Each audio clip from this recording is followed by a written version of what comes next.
انبیاء اور پیغمبر جس مخلوق سے آئیں گے وہی مخلوق اعلیٰ ہوگی، وہی مخلوق افضل ہوگی۔ اگر انبیاء علیہ السلام فرشتہ ہوتے تو پھر فرشتے اعلیٰ اور افضل ہوتے۔ اگر انبیاء علیہ السلام جن ہوتے، جنات میں اللہ ان کو پیدا کرتے تو پھر انسان افضل اور اشرف نہ ہوتا، پھر جنات افضل، اشرف اور اعلیٰ ہوتے۔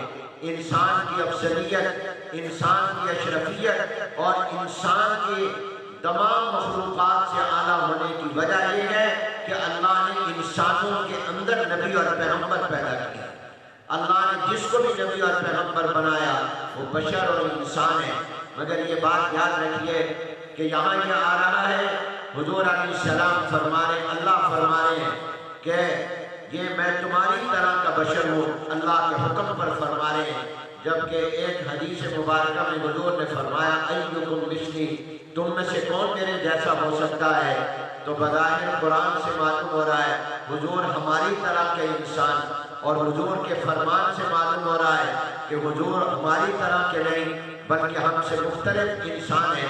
تو قرآن میں اور حدیث میں بظاہر ٹکراؤ نظر آ رہا ہے۔ قرآن میں آ رہا ہے انما انا بشر مثلکم، حضور فرما رہے ہیں ایکم مثلی، تم میں سے کون میری طرح ہو سکتا ہے؟ گویا آپ عام انسانوں کی طرح نہیں ہیں۔ تو جواب یاد رکھیے کہ جناب نبی کریم صلی اللہ علیہ وسلم ہیں تو بشر، مگر آپ علیہ السلام ایسے کامل بشر ہیں کہ آپ عام انسانوں کی طرح نہیں ہیں۔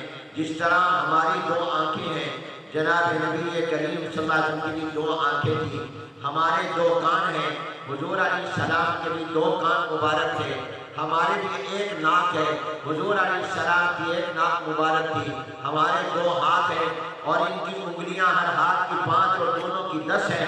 جناب نبی کریم صلی اللہ علیہ وسلم کے بھی ہاتھ مبارک 2 تھے اور انگلیاں ایک ہاتھ کی 5 اور دونوں کی 10 تھی۔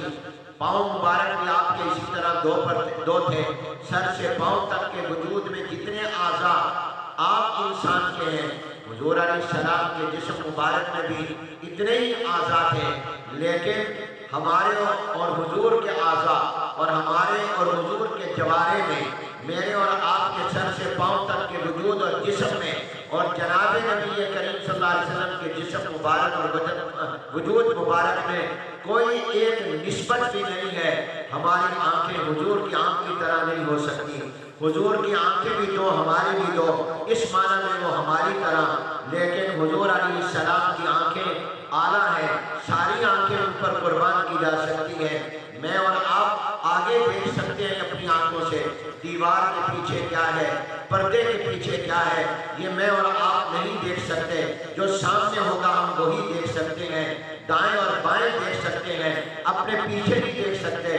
مگر حضور علیہ السلام کو جو اللہ نے مبارک آنکھیں عطا فرمائی تھی تو وہ 2 ہی، لیکن حضور جیسے آگے دیکھتے تھے ایسے ہی پیچھے بھی دیکھتے تھے۔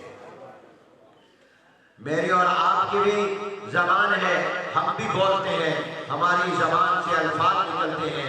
حضور علیہ السلام جب بولتے تھے تو صحابہ فرماتے نور نکلا کرتا تھا۔ میں اور آپ جو ہے ہمارے بھی لعاب ہے منہ میں، ہمارے بھی منہ میں تھوک ہے، مگر ہمارا تھوک بیماری ہے۔ جگہ جگہ لکھا ہوتا ہے تھوکیے مت، تھوکیے مت، تھوکنے کے لیے علیحدہ ڈبے رکھے ہوتے ہیں کیونکہ اس سے بیماری اور جراثیم پھیلتے ہیں۔ ہمارا تھوک بیماری ہے، مگر میرے محبوب کا تھوک بیماری کا علاج اور شفا ہے۔ جانشین پیغمبر امام الصحابہ سیدنا صدیق اکبر رضی اللہ تعالیٰ عنہ عرض کرتے ہیں یا رسول اللہ صلی اللہ علیہ وسلم، میں نے غار ثور کے تمام سوراخ اپنی چادر اوپر والی اتار کر اس کے ٹکڑے ٹکڑے کر کے بند کر دیے، مگر ایک سوراخ پر میں نے اپنا پاؤں رکھ لیا، کپڑا ختم ہو گیا تھا، اس میں سے سانپ نے مجھے ڈنک مارا، تب میری آنکھوں سے آنسو نکلے اور آپ کے چہرہ نبوت اور چہرہ انور پر پڑ گئے، ورنہ میں آپ کی نیند کی وجہ سے اس تکلیف کو برداشت کر رہا تھا، آنسو میرے اختیار میں بغیر نکل آئے۔ حضور علیہ السلام نے فرمایا صدیق اکبر، کہاں تمہارے پاؤں پر ڈنک مارا ہے سانپ نے؟ عرض کیا یا رسول اللہ یہاں میرے پاؤں کی ایڑی پر۔ حضور علیہ السلام نے فرمایا ادھر کرو۔ آپ نے اپنا لعاب مبارک، اپنا منہ مبارک اور دہن مبارک سے تھوک مبارک اس جگہ پر لگا دیا۔ حضرت ابو بکر